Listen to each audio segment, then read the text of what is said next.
ఎంతైనా కూడా మనం దేవునికి రుణస్థులమై ఉన్నాం. వాస్తవానికి మనలో ఏ మంచి లేకపోయినా ఎప్పటికప్పుడు మనం బలహీనతలను చూపిస్తూ దేవుడు మనకి చెప్తున్న విషయాలను వింటున్నాం, కానీ వాటిని ఆచరించలేని స్థితిలోనికి వెళ్ళిపోతూ ఉన్నాం.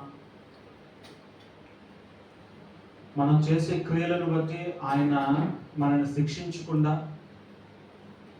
దండించకుండా, ఇంకా ఆయన కృప వెంబడి కృపను మన జీవితాలలో చూపిస్తూ మనకి ఎన్నో అవకాశాలను ఇస్తున్నాడు. ఆయన ఇచ్చే అవకాశాలను బట్టి ఆయన ఏమీ చేయట్లేదు కదా. ఆయన మాటను మనం విన్నా వినకపోయినా సేవకుల ద్వారా ఎన్నో సందర్భాల్లో మనతో మాట్లాడుతూ వస్తున్నా ఆ మాటలు వింటున్నాం, కానీ మేము నెరవేర్చలేకుండానే మాకు నచ్చినట్లుగానే జీవిస్తూ ఉన్నా మేము క్షేమంగానే ఉంటున్నాం. మేము చేసినా చేయకపోయినా దేవుడు మాకు క్షేమాన్ని ఇస్తున్నాడు కాబట్టి మాకు నచ్చినట్లుగానే మేము జీవిస్తాం అనే ఆలోచనలో దయచేసి ఉండకండి. తల్లి తన బిడ్డలను ఎంతగా ప్రేమిస్తుందో, ఎన్ని అవకాశాలను తన బిడ్డకి ఇస్తుందో, దేవుడు కూడా ఆయన బిడ్డలమైన మనకు కూడా ఎన్నో అవకాశాలను ఇస్తున్నాడు. బుజ్జగిస్తున్నాడు, లాలిస్తున్నాడు, బ్రతిమలాడుతున్నాడు. అవసరమైతే కొన్ని దెబ్బలు కూడా వేస్తూ ఉన్నాడు.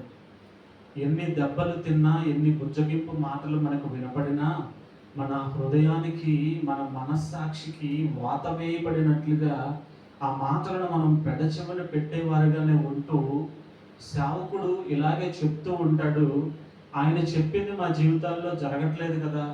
ఎన్నిసార్లు గద్దించినా లోబడకపోతే హఠాత్తుగా నాశనం వస్తుందని వాక్యాన్ని బోధిస్తున్నాడు. ఎప్పటి నుంచో అదే మాటని చెప్తూ ఉన్నాడు. ఆయన గద్దిస్తూనే ఉన్నాడు, మేమేమి మార్చుకోవట్లేదు, మేము ఇలాగే జీవిస్తున్నాం, అయినా కూడా మా మీదకి నాశనం రాలేదు కదా అని దయచేసి నిర్లక్ష్యం వహించకండి. నాశనము మీ మీదకి పంపించడానికి దేవుడు ప్రేమ లేనివాడు కాదు. ఆయన ప్రేమ కలిగిన వాడు, కృప కలిగిన వాడు కనుకనే ఇంకనూ మీకు అవకాశాలను ఇస్తూ ఉన్నాడు. మీకైనా నాకైనా అనేక అవకాశాలను ఆయన ఇస్తున్నాడంటే దానికి కారణం ఆయన ప్రేమ. మన బిడ్డలకు మనం ఎన్ని అవకాశాలు ఇస్తాం? ఎన్ని అవకాశాలు ఇచ్చినా కూడా చేయి దాటిపోతున్నారు, నా మాట వినకుండా జీవితాన్ని పాడు చేసుకుంటున్నారు, నా చేతిలో నుంచి దూరంగా వెళ్ళిపోతున్నారు అని అనిన వేళ తల్లైనా తండ్రి అయినా ఎలా రియాక్ట్ అవుతారు? ప్రేమతోనే రియాక్ట్ అవుతారు, ప్రేమతోనే గద్దిస్తారు, ప్రేమతోనే కొడతారు, అవసరమైతే పస్తులు ఉంచుతారు. ఎంత ఎక్స్టెండ్కైనా మనం వెళ్తాం. దేనికోసం వెళ్తున్నాం? ప్రేమ లేక.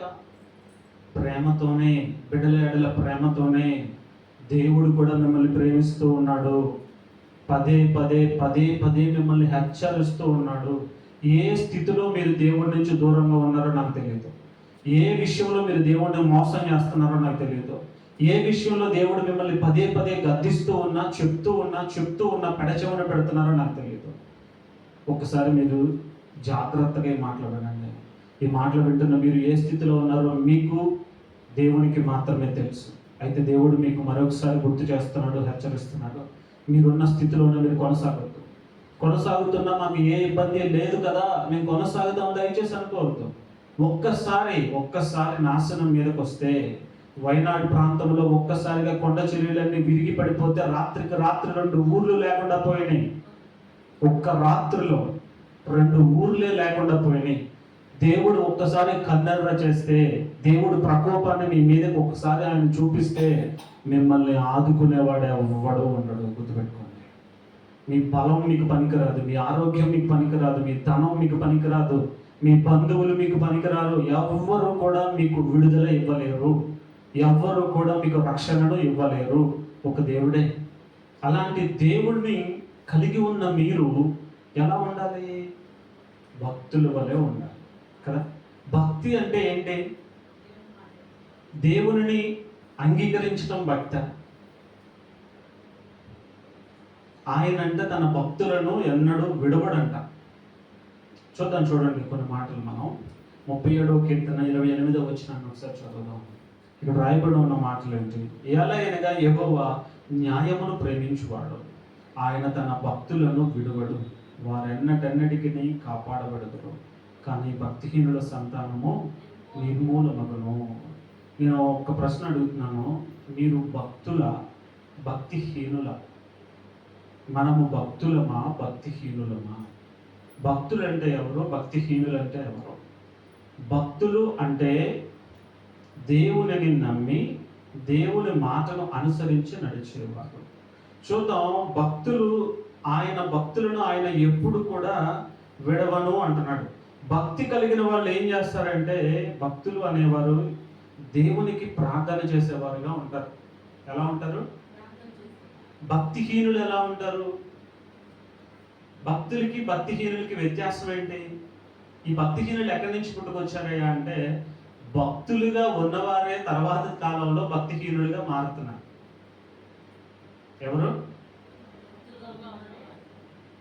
భక్తి తెలియని వాడు భక్తిహీనుడు కాదు. భక్తి తెలిసిన వాడే కొన్ని దినాలైన తర్వాత భక్తిలో నుంచి పడిపోయి పక్కకు వెళ్ళి హీనుడుగా మారుతున్నాడు, భక్తిహీనుడిగా మారుతున్నాడు. భక్తుడు అనేవాడు ఎల్లవేళలా ప్రార్థనలో ఉంటాడు. దేవుని యొక్క భక్తుడు దేవునికి ప్రార్థన చేస్తాడు. 32వ కీర్తన 6వ వచనం చూడండి ఒకసారి. భక్తులు అనేవాళ్ళు నిశ్చలంగా ఉంటారు. విస్తారమైన జల ప్రవాహాలు వాళ్ళ మీదకి దూసుకొని వచ్చినా, సమస్యలు వాళ్ళ మీదకి వచ్చినా, ఇబ్బందుల మీదకి వచ్చినా, అపవాది వారి మీదకి దాడి చేస్తూ ఉన్నా, భక్తుడు అనేవాడు స్థిరంగా ఉంటాడు, స్థిరుడుగా ఉంటాడు, ప్రార్థనలో ఉంటాడు, ప్రార్థిస్తూ ఉంటాడు.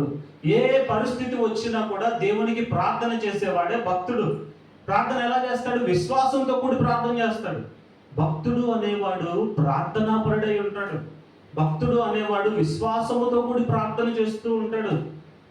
సంతోషం కలిగిన ప్రార్థన చేస్తాడు, దుఃఖం కలిగిన ప్రార్థన చేస్తాడు, అనుకున్నది జరిగినా ప్రార్థన చేస్తాడు, ఆయన అనుకున్నది జరగకపోయినా ప్రార్థన చేస్తాడు. ఈరోజు నా ప్రశ్న, మీరు భక్తులుగా ఉన్నారా? ప్రార్థన చేసేవారుగా ఉన్నారా? దేవుని సన్నిధిలో మీరు అనుకున్నది జరిగితేనే ప్రార్థన చేస్తున్నారా? మీరు అనుకున్నది జరగకపోయినా ఆయన సన్నిధిలో ప్రార్థన చేస్తున్నారా? భక్తులకు బెస్ట్ ఎగ్జాంపుల్ మీకు యోబు భక్తుడు కనిపిస్తాడు. యోబు భక్తుడు చాలా శ్రేష్టమైన భక్తుడు. యెహోవా ఇచ్చెను, యెహోవా తీసుకొనెను అన్నాడు. దేవుడు ఇచ్చినప్పుడు దేవుణ్ణి స్తుతించాడు, ప్రార్థనలో ఉన్నాడు. దేవుడు ఇచ్చిన వాటిని ఆయన దగ్గర నుంచి తీసేసుకున్నా కూడా దేవుని సన్నిధిలోనే ప్రార్థనలో ఉన్నాడు. ఆయన నోటి నుంచి కూడా ఒక్క మాట కూడా దేవునికి వ్యతిరేకంగా పలకలేదు ఆయన. దేవుని దగ్గర నుంచి మనం మేలును మాత్రం అనుభవింపదగనా? కీడును అనుభవించడానికి తగదా? దేవుని దగ్గర నుంచి కేవలం మనకి మేలే కావాలా? కీడు వస్తే మనం అంగీకరించకూడదా? ఈ మనసు ఎంతమందిలో ఉంటుందండి? భక్తుడు అనేవాడు దేవుడు ఏది వారి జీవితంలోనికి అనుమతిస్తే దానిని స్వీకరించడానికి సిద్ధంగా ఉంటాడు. మీరు అనుకున్నదే దేవుడు మీకు ఇవ్వకపోయినా కూడా మీరు దేవుడితోనే ఉంటారు, ప్రార్థనలోనే ఉంటారు. మీరు అనుకున్నది ఇవ్వకపోతే దేవుడి మీద సనగరు, దేవుడి మీద కొనగరు. అనుకున్నది ఇవ్వకపోతే సనిగేవాడు, గొనిగేవాడు భక్తుడు కానే కాడు. నిజమైన భక్తుడు అనేవాడు, నిజముగా దేవుణ్ణి అంగీకరించిన వాడు, నిజమైన భక్తుడు ఆయనను ఎప్పుడు కూడా సనగడు, గొనగడు. మరి మీరు సనుగుతున్నారా, గొడుగుతున్నారా? మీరు నిజమైన భక్తులుగా ఉన్నారా? దేవుడిని అడిగిన ప్రతిదీ కూడా దేవుడు మీకు ఇవ్వట్లేదు అనుకోండి, మీరేమవుతున్నారు? భక్తులుగా ఉంటున్నారా, భక్తిహీనతలోనికి వెళ్ళిపోతున్నారా? ఒకంత పరిశీలన చేసుకోండి. భక్తుడు అనేవాడు మొదట ఎప్పుడు కూడా ప్రార్థనలోనే ఉంటాడు, ప్రార్థన చేస్తూనే ఉంటాడు. ఎలాంటి సిచ్యువేషన్ వచ్చినా, వరద నీరు మీదకి వచ్చేస్తుందంటే, వరద వచ్చినప్పుడు నీరు మీదకి వస్తే మనం ఏమైనా చేయగలుగుతామా? ఆపగలమా? నీటి శక్తిని మనం ఆపగలమా? ఆపలేము. అంటే దాని అర్థం ఏంటంటే, మనము ఆపలేని, మనం హ్యాండిల్ చేయలేనటువంటి సమస్యలు మన మీదకు వస్తున్నా కూడా మనము నిశ్చలమైన విశ్వాసం కలిగి ఉంటాం. నేను నమ్మిన నా దేవుడు నాకు తోడుగా ఉన్నాడు. ఆ సమస్య నా మీదకి వస్తుంది, దానివల్ల నాకు నష్టమే వస్తుందా? రాని, దేవుడు నాతో ఉన్నాడు, ఆ నష్టాన్ని నేను ఎదుర్కొంటాను.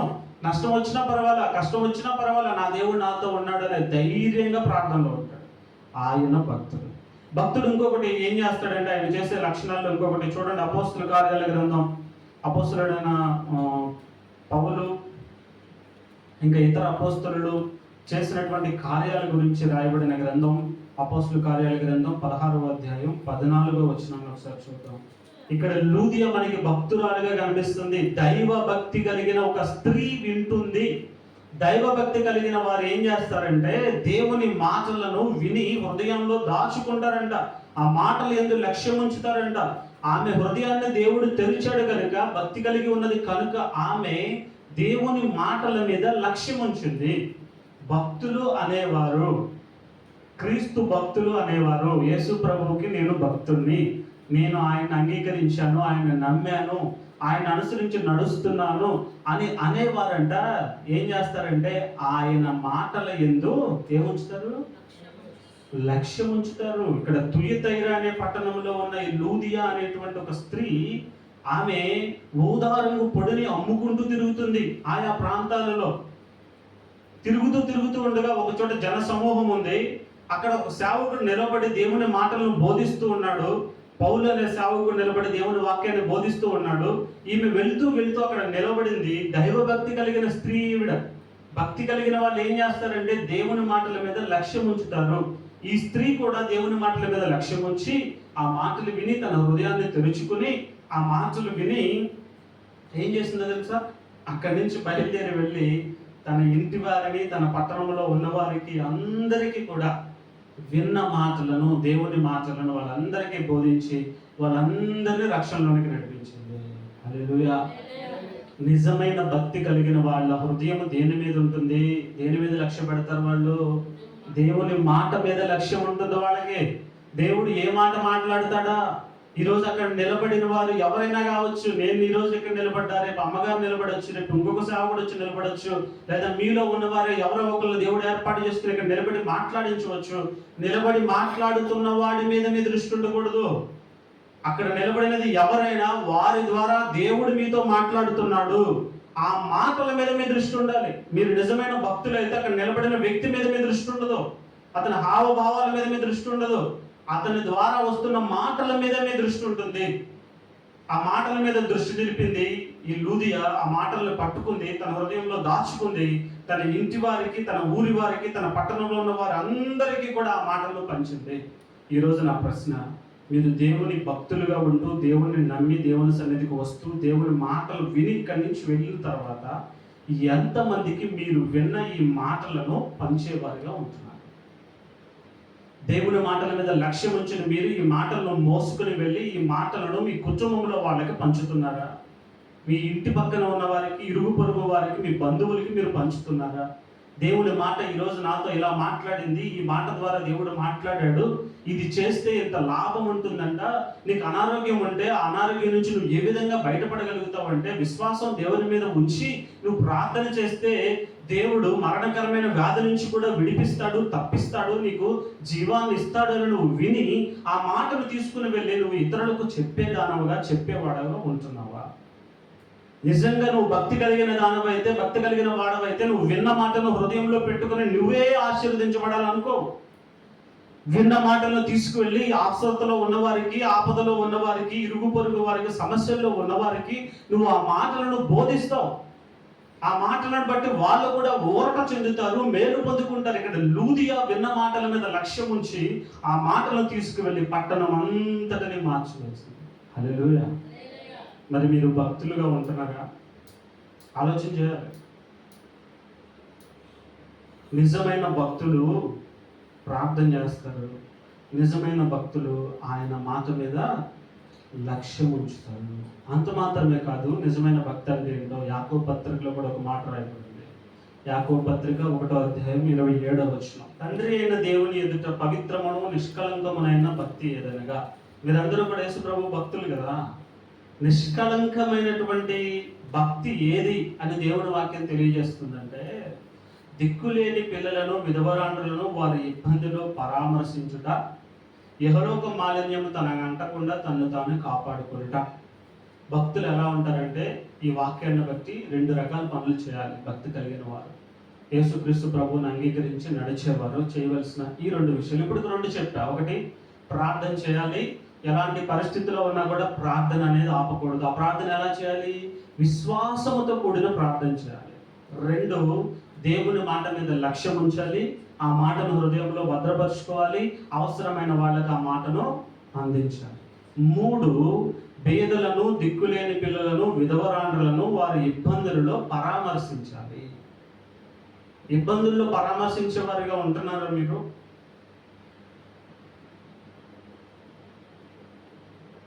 ఉంటున్నారా? ఎవరైనా ఇబ్బందుల్లో ఉంటే ఇప్పుడు వాళ్ళ దగ్గరికి పరామర్శించడానికి వెళ్తే వాళ్ళే ఇబ్బందుల్లో ఉన్నారు, నేను వెళ్తే ఇప్పుడు వాళ్ళకి డబ్బులు ఇవ్వాల్సి వస్తుందేమో, నన్ను ఏమైనా డబ్బులు అడుగుతారేమో అని చెప్పి వాళ్ళ దగ్గరికి కూడా వెళ్ళరు కదా. చాలామంది అనారోగ్యంతో ఉన్నారు, హాస్పిటలైజ్డ్ అయ్యారు, హాస్పిటల్లో డబ్బులు చాలా ఖర్చు అవుతాయి, ఆ విషయం మీకు తెలిసింది. పరామర్శించడానికి మీరు ఒకవేళ వెళ్తే మిమ్మల్ని డబ్బులు అడుగుతారేమో అని వాళ్ళ ఇంటికి కూడా వెళ్ళాం. వాళ్ళు ఒకవేళ ఫోన్ చేస్తే ఫోన్ కూడా వేస్తాం కదా. వాళ్ళు నిజంగా భక్తులా? దేవుని సన్నిధికి వస్తారు, పాటలు పాడతారు, ఆరాధన చేస్తారు, వాక్యం చదువుతారు, అవకాశం ఇవ్వాలి కానీ ఇక్కడ నుంచి నాకంటే చాలా బాగా వాక్యాన్ని బోధించగలుగుతారు. అంత మాత్రం చేత వాళ్ళు దేవుని దృష్టిలో భక్తులు అనిపించబడతారా?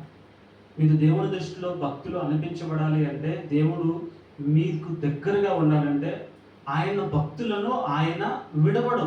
మనం చదువుతుంది అది, ఆయన భక్తులను ఆయన విడవడు. మిమ్మల్ని విడవకుండా ఉండాలంటే మీరు భక్తులుగా ఉండాలి. నేను మిమ్మల్ని అడుగుతున్నాను, ఇప్పుడు నేను మీకు ముందు చూపిస్తున్నాను ఇవన్నీ, ఈ లక్షణాలు మీలో ఉంటేనే మీరు భక్తులు. మీరు ప్రార్థన చేసేవారు ఉండాలి. ఏ సిచ్యువేషన్లో ఉన్నా, ఏ సమస్యలో ఉన్నా, ఏ అనారోగ్యం వచ్చినా, ఏ బాధ వచ్చినా ప్రార్థన చేసేవారు ఉండాలి. దేవుడు చెప్పిన మాటల మీద లక్ష్యం ఉంచేవారుగా ఉండాలి. ఈ రెండు మీకు ఉన్నాయి. ప్రార్థన చేస్తున్నారు, అని చెప్పిన మాటను వింటున్నారు. మూడోది, ఇది కుదువైంది అనుకోండి, మీరు భక్తులు అనిపించబడరు. ఆపదలో ఉన్నవారికి, పేదలకు, విధవరాండ్రులను మీరు ఏం చేయాలంట? దిక్కులేని పిల్లలను, విధవరాండ్రులను వారి ఇబ్బందిలో పరామర్శించాలి. మీకు తెలిసి దిక్కులేని పిల్లలు ఎవరైనా ఉన్నారా? విధవరాండ్రుగా ఉన్నవారు ఎవరైనా ఉన్నారా? వాళ్ళ ఇబ్బందుల్లో ఉన్నారా? వాళ్ళ ఇబ్బందుల్లో మీరు వారిని పరామర్శించే వారిగా ఉండాలి. దేవుడు కోరుకునేది ఏంటంటే, నీ వల్ల ఎదుట వానికి మేలు జరగాలి. ఇబ్బందుల్లో ఉన్న వారికి నిన్ను బట్టి మేలు జరగాలి.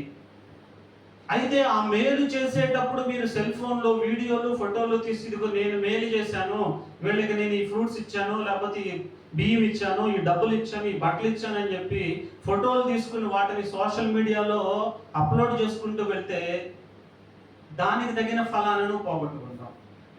మంచిదే, ఫోటోలు తీయటం, పెట్టడం నేను తప్పనట్ల. వాళ్ళు ఎవరు? రెగ్యులర్గా చారిటీ వర్క్ చేసే వాళ్ళు ఉంటారు చూడండి. వాళ్ళ ఫొటోస్ పెడితే ఆ ఫొటోస్ చూసి దానికి ఫండింగ్ ఇచ్చేవాళ్ళు ఉంటారు. వాళ్ళ ముందుకు వచ్చి మీరు చేస్తున్నారు కదయ్యా, చేయండి అని చెప్పి ఇస్తారు. అది వేరు. ఆ చారిటీ వర్క్ చేసే వాళ్ళు పబ్లిసిటీ చేసుకోవాలి. ఎందుకంటే ఇతరులకు సహాయం చేయడానికి ద్రవ్యం ఫండ్ రైజింగ్ అవ్వాలి అంటే అది పబ్లిక్లోకి వెళ్ళాలి కాబట్టి వాళ్ళు పెడుతున్నారు.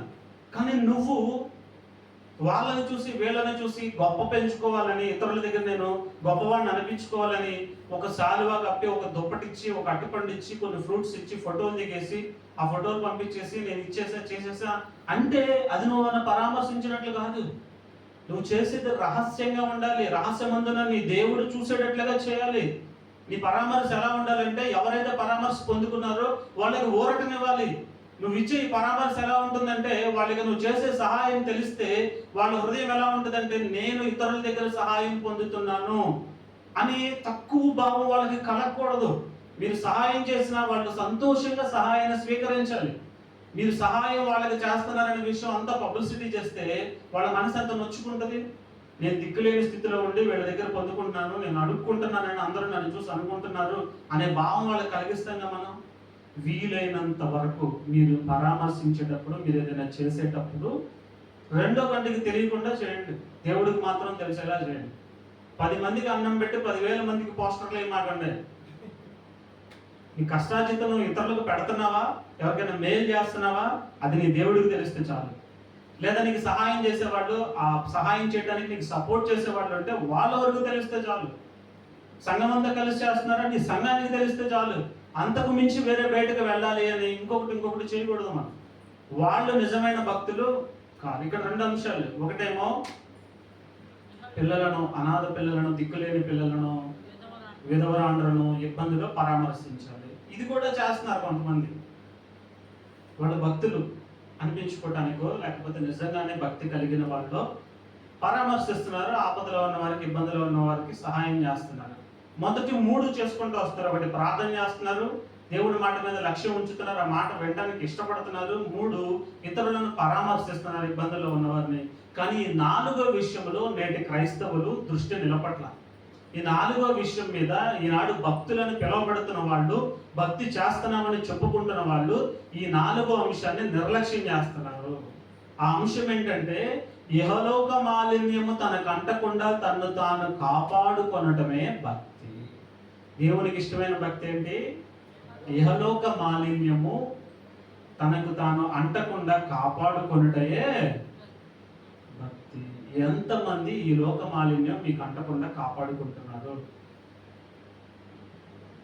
మీరు కొత్త బట్టలు వేసుకుని, ఇస్త్రీ చేసుకున్న బట్టలు వేసుకుని మీరు రోడ్డు మీదకి వెళ్తుంటే బురద గుంట ఉందండి అక్కడ. దాని పక్కకు వెళ్ళేటప్పుడు ఎలా ఉంటారు? ఎంత జాగ్రత్తగా ఉంటారు, ఆ పక్కకు వెళ్ళకుండా ఉంటారు. వెళ్ళాల్సి వస్తే ఒకవేళ అన్నీ చూసుకుని వెళ్తారు బురద మీద పడకుండా. మీరు వెళ్ళే టైంలో అటు నుంచి బైక్ వస్తుంది అనుకోండి, లేదా ఒక లారీయో బస్సో వస్తుంది అనుకోండి, ఆ గుంటలో నుంచే వెళ్తుంది. మీరు వెళ్ళే టైం అది వచ్చే టైం ఒకటే అయింది అనుకోండి, ఏమవుతుంది? మీ బట్టల మీద మంచి డిజైన్ పడుతుంది కదా, ఫ్రీ డిజైన్. చాలా జాగ్రత్త వహిస్తాం. లైట్ వస్త్రాలు వేసామనుకోండి, తెల్లని బట్టలో లైట్ కలర్స్ ఐరన్ చేయించుకొని వేసామనుకోండి, ఆ రోజంతా ఎక్కడ పడితే అక్కడ కూర్చుంటామా? తుడుచుకొని దులుపుకొని కూర్చోవలసి వస్తే కూర్చుంటాం. ఎంత జాగ్రత్త వహిస్తామో వస్త్రాల విషయంలోనే, పైకి కనిపించి అందంగా కనిపించే ఈ వస్త్రాల విషయంలోనే అంత జాగ్రత్త తీసుకుంటే, దేవుడు నిన్ను ప్రత్యేకపరిచి పవిత్రపరిచి మనస్సాక్షిని శుద్ధీకరించి నీకు మారు మనస్సు అనే అనుభవాన్ని నేర్పించి ఇహలోక మాలిన్యం అంటకుండా నిన్ను నువ్వు కాపాడుకో. ఇప్పటి వరకు నువ్వు చేసిన పాపాలన్నీ కూడా నా రక్తములో శుద్ధీకరించాను, నువ్వు నన్ను నమ్మావు కనుక నేను రక్షించాను, రక్షణ భాగ్యాన్ని నీకు ఇచ్చాను, ఆ రక్షణని జాగ్రత్తగా కాపాడుకో అని దేవుడు నీకు చెప్తే, రక్షణని కాపాడుకునే విషయంలో ఎంత నిర్లక్ష్యమో తెలుసా? ఇహలోక మాలిన్యం నాకు అంటకుండా నేను కాపాడుకోవాలనే శ్రద్ధ ఈ రోజున క్రైస్తవుల్లో అసలు కనిపించట్లా. మాలిన్యమా? ఏముంది? నేనేం చేస్తున్నాను? చేసేవన్నీ రహస్యంగా చేసేస్తారు, పైకి మాత్రం భక్తుల్లాగా బిల్డప్ ఇస్తారు. ఈ మాట నేను వాడకూడదు అనుకున్నా, కానీ వాడకుండా కుదరట్లా. రహస్యంగా అంతరంగంలోనేమో అపవిత్రమైన కార్యాలన్నీ చేస్తారు, బహిరంగంగా సంఘం ఎదుట సమాజం ఎదుటేమో మా అంత నీతిమంతులు భక్తిపరులు లేరు అని మాట్లాడతారు. మనం చదివిన మూల వాక్యంలోనే ఉంది, ఆయనంట దేన్ని ప్రేమిస్తాడంట? న్యాయాన్ని ప్రేమిస్తాడంట. యెహోవా న్యాయమును ప్రేమించువాడు, ఆయన తన భక్తులను విడవడు, వారన్నిటికీ కాపాడబడుదురు. న్యాయాన్ని ప్రేమిస్తానంటున్నాడు ఆయన. నువ్వు అన్యాయంగా బ్రతుకుతూ ఉంటే మరి దేవుడు నిన్ను ప్రేమిస్తారా? నువ్వు దేవుణ్ణి ఎరిగావు, దేవుని చేత రక్షణ పొందావు, ఆయన నిన్ను అంగీకరించాడు, బాప్తిస్మం కూడా పొందావు, ఆఖరికి పేరు కూడా మార్చుకున్నావు. అంత మాత్రాన న్యాయంగా బ్రతకకుండా ఉంటే దేవుడు నిన్ను ప్రేమిస్తాడా? ఆయన ఎవరిని ప్రేమిస్తాడంట? న్యాయమును ప్రేమిస్తాడు ఆయన. న్యాయం నీలో ఉందా? ఇహలోక మాలిన్యం నిన్ను అంటకుండా నువ్వు కాపాడుకోవాలంటే నువ్వు న్యాయంగా బ్రతకాలి. అన్ని విషయాల్లో కూడా న్యాయంగా ఉండాలి, అన్యాయం చేయకూడదు. ఈరోజు ఎంతమంది అన్యాయం చేయకుండా ఉంటున్నారు, న్యాయంగా బ్రతుకుతున్నారు? చెప్పండి. కుటుంబంలో భార్యాభర్తలే భర్తకి అన్యాయం చేసే భార్యలు ఎందరో, భార్యకి అన్యాయం చేసే భర్తలు ఎందరో, తల్లిదండ్రులకు అన్యాయం చేసే పిల్లలు ఎందరో, పిల్లలకు అన్యాయం చేసే తల్లిదండ్రులు ఎందరో. న్యాయం అనేది ఈ రోజున కరువైపోయింది. ఆయన న్యాయం ఎక్కడుంటే అక్కడ ఉంటాడు. న్యాయాన్ని ఆయన ప్రేమిస్తాడు. మనం అన్యాయంగా ఉంటూ మేము భక్తులు అని చెప్తే, ఇప్పుడు వీళ్ళంతా భక్తులు. భక్తిహీనులు ఎవరు? స్టార్టింగ్లో మనం మాట్లాడుకున్నాం. భక్తి ఎరిగిన వాళ్ళే, భక్తి తెలిసిన వాళ్ళే భక్తిహీనులుగా మారిపోతా ఉన్నారు. భక్తులు ఏం చేస్తారని చెప్పి ఫస్ట్ ప్రార్థన చేస్తారు. ఈ ప్రార్థన చేసే భక్తులు కొన్ని సమస్యలు వాళ్ళ మీదకి వచ్చినప్పుడు, కొన్ని ఇబ్బందులు వాళ్ళ మీదకి వచ్చినప్పుడు మాటి మాటికి సమస్యలు వస్తున్నాయి, మాకు యేసుప్రభు ఎందుకు మమ్మల్ని ఈ సమస్యల నుంచి విడిపించట్లేదని హీనమైన ఆలోచన చేసి భక్తిహీనులుగా మారి దేవుడి నుంచి దూరంగా వెళ్ళిపోతారు, ప్రార్థన నుంచి దూరంగా వెళ్ళిపోతారు, దేవుని మాట మీద దృష్టి నిలపరు. భక్తిహీనులు చెవులు ఏమవుతాయి అంటే మూసివేయబడతాయి. భక్తిహీనులకి దేవుని మాటను వినరు, దేవునికి ప్రార్థన చేయరు, ఆపదలో ఉన్నవారికి, ఇబ్బందుల్లో ఉన్నవారికి సహాయం చేసి మనసు వాళ్ళకి ఉండదు. ఇహలోక మాలిన్యం అంటకుండా వారిని వారు కాపాడుకోవాలనే ఇంటెన్షన్ వాళ్ళకి ఉండదు. తెలియదు అసలు వాళ్ళకి. మురికి అంటిందనే విషయమే తెలియదు.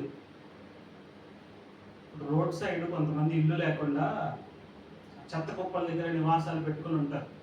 మనం ఆ చెత్త కుప్ప దాటాలి అంటే ముక్కు మూసుకొని వెళ్తాం. ఆ కాసేపు అక్కడే నివాసం ఏర్పరచుకుని అక్కడే వండుకుంటూ అక్కడే తింటూ అక్కడే ఏరుకుంటూ ఉంటున్న వాళ్ళు ఉంటారు చూసారా, వాళ్ళు ముక్కు మూసుకుంటారా? ఎందుకు మూసుకోవట్లేదంటే ఆ అలవాటు, ఆ వాసన వాళ్ళ శరీరానికి, వాళ్ళ ముక్కులకి అభ్యాసం అయిపోయింది, అలవాటు అయిపోయింది. వాళ్ళు మురికిలో ఉన్నామని గ్రహింపు వాళ్ళకి లేదు. మనం అక్కడికి వెళ్తే మాత్రం ముక్కు మూసుకొని వెళ్తాం, ఎందుకంటే అది మనకు అలవాటు వల్ల. ఈ భక్తిహీనతలో ఉన్న వాళ్ళు కూడా మేము భక్తిహీనతలో ఉన్నాం అనుకోరు, ముక్కు మూసుకోరు. ఎలా పడితే అలా ఉంటారు. న్యాయం ఉండదు, యథార్థత ఉండదు, పరిశుద్ధత ఉండదు, పవిత్రత ఉండదు. ఇహలోక మాలిన్యం అంటకుండా నేను కాపాడుకోవాలనే ఆలోచన ఉండదు. ఎంతసేపు వీళ్ళు ఎదుటోళ్ళ మీద ఏలుపెట్టి చూపిస్తూ ఉంటారు. భక్తిహీనులు ఎప్పుడు కూడా వాళ్ళ తప్పులు వాళ్ళు అంగీకరించరు. ఎదుటివాడి తప్పునే ఏలెత్తి చూపిస్తారు. ఏం జరిగినా సరే నేను తప్పు చేశానని ఒప్పుకోరు. నువ్వే చేస్తావు, నీదే తప్పు, నీదే తప్పు. ఈరోజు నా ప్రశ్న, మీరు భక్తుల భక్తిహీనుల? భక్తిలో ఉన్నామని అనుకుంటున్న భక్తిహీనతలోకి వెళ్ళిపోయారా? మీ తప్పులను మీరు గ్రహించగలుగుతున్నారా? ఎదుటివాని తప్పులే మీకు కనిపిస్తున్నాయా? ఎదుటి సహోదరుడి కంట్లోనంట చిన్న నలుసున్నా కనిపిస్తుందంట, కానీ వీళ్ళ కంట్లో ఉన్న తోలం వీళ్ళకి కనపడదంట. భక్తిహీనులు వాళ్ళ తప్పును వాళ్ళు చూసుకోలేరు. వీళ్ళ పని ఏంటంటే ఎంతసేపు ఎదుటి వాళ్ళ లోపాలు వెతకాలి, ఎదుటి వాళ్ళ తప్పుల్ని పసిగట్టాలి, పట్టుకోవాలి. నీ లోపాలు, నీ తప్పులు నేను ఎలివేట్ చేయాలి. ఎంతసేపు ఇతరుల గురించిన ఆలోచనే ఉంటుంది, కానీ వీళ్ళ గురించిన వీళ్ళకి ఆలోచన ఉండదు. భక్తుల భక్తిహీనుల? ఏ కేటగిరీలో ఉన్నారు మీరు? భక్తి చేసేవారిగా ఉన్నారా? మిమ్మల్ని మీరు పరిశీలన చేసుకోండి.